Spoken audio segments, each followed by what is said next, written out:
മാന്യ പ്രേക്ഷകർക്ക് എൻ്റെ പ്രണാമം. ക്ഷമിക്കണം, ഒരു മെസ്സേജ് കൂടി ഇന്ത്യൻ പ്രധാനമന്ത്രിയെക്കുറിച്ച് തന്നെ കൊടുക്കട്ടെ. ഞാൻ ഈ അടുത്ത കാലത്ത് അമേരിക്കയിൽ വിസിറ്റ് ചെയ്തപ്പോൾ ധാരാളം വ്യക്തികൾ ഭാരതീയ പൈതൃകം പഠിക്കാനായിട്ട് മുമ്പോട്ട് വന്നു. അതിൽ ധാരാളം വ്യക്തികൾ നല്ല ലീഡേഴ്സായിട്ട് വളരുന്നുണ്ട്. അതിലെ കുറച്ചുപേരെ ഇടയ്ക്ക് ഞാൻ വിളിക്കാറുണ്ട്, അവരെന്നെ വിളിക്കാറുണ്ട്.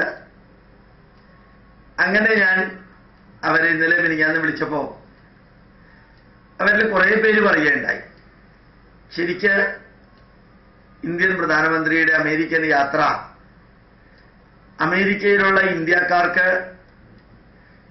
ഏത് തരത്തിലുള്ള ആത്മവിശ്വാസവും ആത്മാഭിമാനവുമാണ് ഉണ്ടാക്കിയിരിക്കുന്നതെന്ന് പറയാനേ സാധിക്കില്ല. അത്ര ഉജ്ജ്വലമായിരുന്നു. കഴിഞ്ഞ പ്രാവശ്യം പ്രധാനമന്ത്രി വന്നപ്പോഴത്തേക്കും സിലിക്കൺ വാലിയിലും മറ്റ് യൂണിവേഴ്സിറ്റികളിലും ബുദ്ധിജീവികളും കുറേയൊക്കെ യുക്തിവാദികളും ഇടതുപക്ഷക്കാരും ഒക്കെ ഈ മോഡിയുടെ യാത്രക്കെതിരെ കരിങ്കൊടി കാണിക്കുകയും ധാരാളം പത്രമാധ്യമങ്ങളിലൂടെ എതിർ പ്രചരണങ്ങൾ നടത്തുകയും പല സ്ഥലത്തും അവർ ബോയ്ക്കോട്ട് ചെയ്യുകയും പോലീസ് വന്ന് തടയേണ്ട വിധത്തിൽ അവർ മുദ്രാവാക്യം വിളിച്ച് ജാഥ നടത്തുകയും എല്ലാം ചെയ്തിരുന്നു. പക്ഷെ ഇപ്രാവശ്യം അങ്ങനെ യാതൊന്നും ഉണ്ടായില്ല എന്ന് മാത്രമല്ല, ഇന്ത്യക്കാരും ഇന്ത്യയെ സ്നേഹിക്കുന്ന അമേരിക്കക്കാരും ശരിക്ക് ഭാരത് മാതാക്കി ജയ് പറഞ്ഞുകൊണ്ടും ജയ് ഹിന്ദ് പറഞ്ഞുകൊണ്ടും മോഡിയെ അകത്തും പുറത്തും എല്ലാം സ്വീകരിക്കുകയും നമ്മുടെ ഫോറിൻ സെക്രട്ടറിമാരിൽ ഒരാളായിട്ടുള്ള അസറുദ്ദീൻ പറഞ്ഞതുപോലെ പത്രമാധ്യമങ്ങളിൽ മുഴുവനും, അമേരിക്കയിലെ പത്രമാധ്യമങ്ങൾ മുഴുവനും ഫ്രണ്ട് പേജിൽ ലോകത്തിലെ ഏറ്റവും വലിയ ഒരു നേതാവിന് കൊടുക്കുന്ന രീതിയിലുള്ള കവറേജ് കൊടുക്കുകയും ഇതെല്ലാം ചെയ്തിട്ടും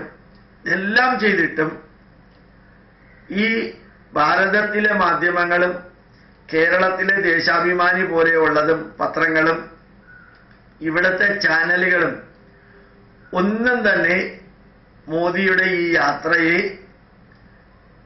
അംഗീകരിക്കുകയോ അഭിനന്ദിക്കുകയോ ആത്മാഭിമാനമുണ്ടാക്കുന്നതാണെന്ന് പറയുകയോ ഒന്നും ചെയ്യാതിരിക്കാൻ കാരണം എന്താണ്? ഞാനതിന് പറഞ്ഞു, മറുപടി നിങ്ങൾക്കറിയാവുന്നത് തന്നെ എനിക്കറിയാം, എനിക്കറിയാവുന്നത് തന്നെ നിങ്ങൾക്കറിയാം. ഇവിടെ പത്രപ്രവർത്തനം എന്ന് പറഞ്ഞാൽ മാതൃഭൂമിയും മനോരമയും ദേശാഭിമാനിയും എല്ലാം എല്ലാവർക്കും ഒരു ഹിഡൻ അജണ്ടയുണ്ട്. നമ്മുടെ NDTVക്കും CNN IBNനും ടൈംസ് നൗവിനും എല്ലാത്തിനും നരേന്ദ്രമോദി പറഞ്ഞതുപോലെ തന്നെ ഒരു ഹിഡൻ അജണ്ടയുണ്ട്. കോൺഗ്രസ് ഗവൺമെന്റ് ഭരിച്ചിരുന്ന കാലത്ത് പത്രമാധ്യമങ്ങളിലേക്ക് ഒഴുകിയിരുന്നത്, പ്രത്യക്ഷമായിട്ടും പരോക്ഷമായിട്ടും മാധ്യമങ്ങൾക്ക് ഒഴുകിയിരുന്നത് 25,000 കോടി രൂപയാണ്. പെയ്ഡ് ന്യൂസാണ് പലപ്പോഴും വരിക, പെയ്ഡായിട്ടുള്ള പ്രൊജക്ഷനാണ് പലപ്പോഴും വരിക. ഇന്നും വായ തുറന്നാൽ എന്താണ് പറയുന്നതെന്ന് സുബോധമില്ലാത്ത രാഹുൽ ഗാന്ധിക്ക് എന്തൊക്കെയാ പറയുന്നത്, ഒരു രാജ്യത്തിന്റെ തലസ്ഥാനം ഭരിക്കുന്ന കെജ്രിവാൾ എന്തൊക്കെയാ പറയുന്നത് ചെയ്യുന്നത് എന്നുള്ളതിനെ കുറിച്ച് എത്ര പ്രോമിനന്റ് ആയിട്ടുള്ള വാർത്തയാണ് മാധ്യമങ്ങളിൽ വരുന്നത്. അതേ സമയത്ത് ഈ നാടിന്റെ വ്യാവസായിക വളർച്ചയ്ക്കും പാവങ്ങളുടെ സമുദ്ധരണത്തിനും ആയിരക്കണക്കിന് പ്രോജക്റ്റുകൾ ശരിക്കും ഇംപ്ലിമെന്റ്, ഞാൻ ആയിരക്കണക്കിന് എക്സാജറേറ്റ് ചെയ്ത് പറയുമൊന്നുമല്ല, ആ ഇംപ്ലിമെന്റ് ചെയ്യാനുള്ള തീരുമാനമെടുക്കുകയും ദിവസങ്ങൾക്കകം അത് ഇംപ്ലിമെന്റ് ചെയ്യുകയും എല്ലാം ചെയ്യുന്ന കാഴ്ച നല്ലവണ്ണം കണ്ടിട്ടും അറിഞ്ഞിട്ടും ഒരു പക്ഷേ ഈ നാടിന്റെ നന്മയ്ക്കും ജനതയുടെ നന്മയ്ക്കും വേണ്ടി ചെയ്യുന്നതും ലോക അംഗീകാരം നേടാൻ വേണ്ടി ചെയ്യുന്നതും ഒരു മനസ്സില്ലാ മനസ്സോടെ എങ്കിലും അംഗീകരിക്കാനുള്ള ഒരു പ്രവണത പത്രമാധ്യമങ്ങളിൽ വരാതിരിക്കാൻ കാരണം 25,000 കോടി തരുന്നവര് ഇനി അധികാരത്തിൽ വരില്ല, എങ്കിലും അവരെ വരുത്തിയാൽ കുറേ അധികം ബെനിഫിറ്റ് കിട്ടും അപ്പൊ ഇവരെ വരുത്താതിരിക്കേണ്ടതും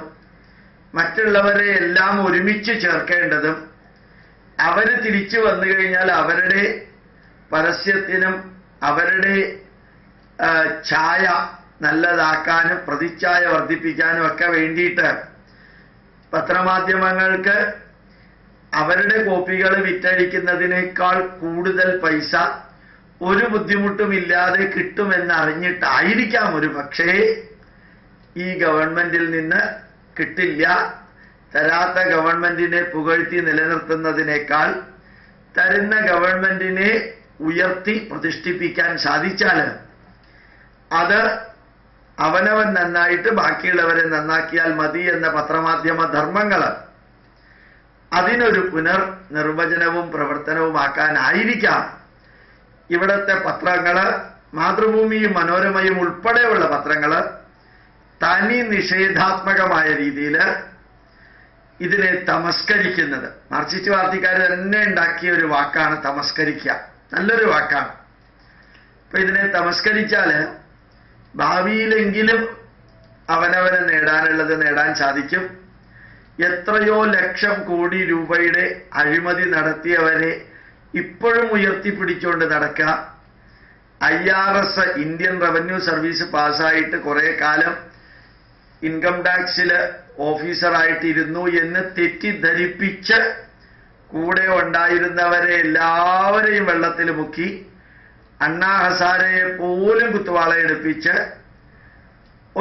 ഒരു മഹാനുഭാവൻ എന്തെല്ലാമാണോ ഡൽഹിയിൽ ചെയ്യുമെന്ന് പറഞ്ഞത് അതൊന്നും ചെയ്യാതിരിക്കാനുള്ള കാരണം മോഡി തടയുന്നതാണ് എന്ന് വരുത്തി തീർത്ത് വിലസുമ്പോൾ അതിനും ഈ നാട്ടില് ഇലക്ഷൻ പ്രചരണത്തിന് ഇറങ്ങി പുറപ്പെട്ടാൽ കിട്ടാനുള്ള വോട്ട് കൂടി കിട്ടില്ല എന്നറിഞ്ഞുകൊണ്ട് പനിയാണ്, സുഖമില്ല, വയറിളക്കമാണ് എന്ന് പറഞ്ഞ് കേരളത്തിലേക്ക് വരാതിരുന്ന, ഇനി മറ്റു പല സ്ഥലങ്ങളിലേക്കും പോകാൻ സാധ്യതയില്ലാത്ത ആ രാഹുൽ ഗാന്ധി എന്ന ധീരദേശാഭിമാനിയെ പുകഴ്ത്താനും നമ്മുടെ യഥാർത്ഥ മഹത്വം അത് തമസ്കരിക്കാനും ഭാരതത്തെ ലോകത്തിന്റെ മുമ്പിൽ ഉയർത്തിപ്പിടിക്കുന്ന വ്യക്തിയെ അഭിനന്ദിക്കുകയോ അനുഗ്രഹിക്കുകയോ അല്ലെങ്കിൽ പ്രോത്സാഹിപ്പിക്കുകയോ ചെയ്താൽ നമ്മൾ ഇതുവരെ ആഗ്രഹിച്ചിരുന്നതും ലഭിച്ചിരുന്നതും പലതും ലഭിക്കാതെ പോകും എന്നുറപ്പാണ്. അതിൻ്റെ ഭയം കൊണ്ടുള്ള ഒരു പ്രകടനം മാത്രമാണ് ഈ തമസ്കരിക്കുക. നല്ലത് ചെയ്യുന്നവരെ തമസ്കരിക്കുക, എന്നിട്ട് സത്യം, ധർമ്മം, നീതി, ന്യായത്തിന്റെ വക്താക്കളാണെന്ന് പറയുക. നേരറിയാനും നേരത്തെ അറിയാനുമാണ് ഇതെല്ലാം ചെയ്യുന്നത് എന്ന് പറയുക. ധർമ്മോസ്മത് കുലദൈവതം, ധർമ്മമാണ് ഞങ്ങളുടെ കുലദേവത എന്നൊക്കെ പ്രചരിപ്പിക്കുക. ഇതിൻ്റെയൊക്കെ പുറകില് പെയ്ഡ് ജേർണലിസം എന്നുള്ള വല്ലതുമൊക്കെ കാണുമായിരിക്കാം എന്ന് അമേരിക്കയിൽ നിന്ന് വിളിച്ചവരോട് ഞാൻ പറയുകയുണ്ടായി. അവരും അത് തന്നെയാണ് ഇങ്ങോട്ട് പറഞ്ഞത്. ഇപ്പൊ ഏതായാലും ഭാരതത്തിലെ ഒരു വിഭാഗം പത്രമാധ്യമങ്ങള് ഏതായാലും ശ്രീ നരേന്ദ്രമോദിക്കും ഇപ്പോഴത്തെ ഭരണകർത്താക്കൾക്കും വലിയ സപ്പോർട്ടൊന്നും കൊടുക്കില്ല എന്നുള്ളത് ഉറപ്പാണ്. ഏതായാലും വലിയ സപ്പോർട്ടില്ലാതെ നിലനിൽക്കാൻ അദ്ദേഹവും കൂടെ ഉള്ളവരും ശ്രമിക്കട്ടെ എന്ന് പ്രാർത്ഥിക്കാം. പ്രണാമം, നമസ്കാരം.